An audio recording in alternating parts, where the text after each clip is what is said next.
I have been using this prawn trimmer for over a year now, which comes with a charger which is rated at 2.3 volts up to 75 milliamps as written here.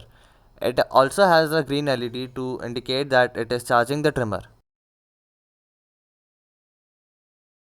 But one day I connected the charger to the trimmer and plugged the charger in and it didn't work.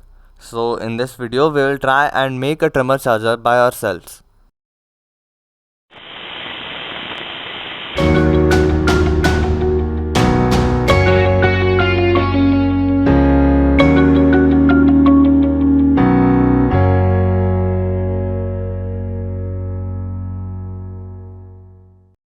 To do some testing, I cut the charger's wire in half and got a hold of my multimeter and measured the voltage at the wires. And it showed about 4.4 volts, which was way off than the rated 2.3 volts of the charger. So I tried to take a look inside the charger to see what was wrong or if a component had blown up. But I found nothing, so I decided to leave this charger aside and make a new one instead. To make a charger for this trimmer, I had to know what is inside this trimmer. To do that, I removed the upper plastic body with the help of a screwdriver. After opening it up, the trimmer looked very straightforward. There was a motor which was powered by a 1.2 volt nickel metal hydride battery with a switch to turn it on and off. The next step I did was to measure the battery voltage to make sure if the battery was fine. Then if we take a look at the battery, we can see that the capacity was listed as 0.75 amp hours or 750 milliamp hours. There was also a diode connected in series to the battery charging port.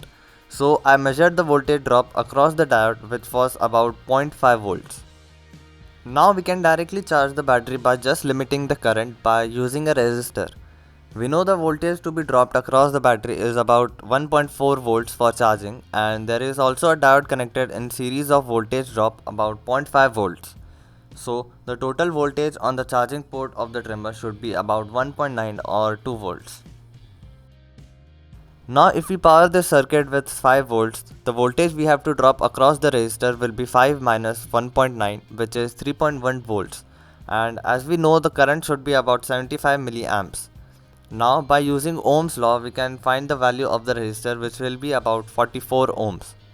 Now I grabbed two 22 ohm resistors because I didn't have a 44 ohm resistor, and I placed it on the breadboard and connected the circuit according to the diagram we made and connected 5 volt power to it. Next thing I did was to connect the trimmer to the circuit and measure the voltage across the charging port. It was about 2.1 volts, so it was fine. The battery voltage was 1.3 volts on charging, and that was sufficient. I also measured the current, which came about 61 milliamps, which was lower than we calculated, but it was fine. Now this charging solution will do the work, although it is not recommended. A lot of things can go wrong here. So let's take a look at a different circuit.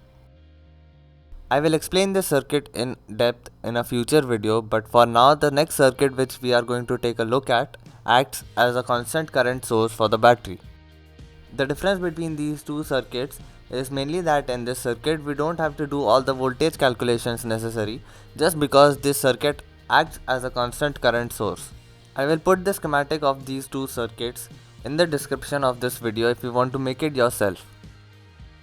Also, if you have any queries, feel free to leave a comment or contact me on my Instagram page. I will leave a link to that in the description. I gathered all the components necessary and built the circuit on a breadboard. I put 9 volts as the input voltage. Now notice when we connect the battery, only then the LED lights up, because without the battery connected the circuit is open, so that will be our charging indicator. When I measure the voltage across the battery, I see about 1.28 volts. That's because I have connected a different battery than before and it is charging.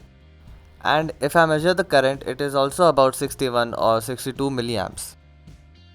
Now normally I would have made a printed circuit board for this circuit and actually made it into a device. But for this project I am planning on an modification to this circuit which will enable this circuit to automatically disconnect the charging once the battery is full.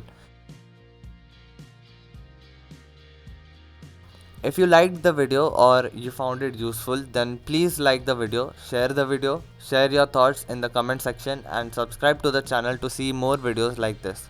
Thanks for watching.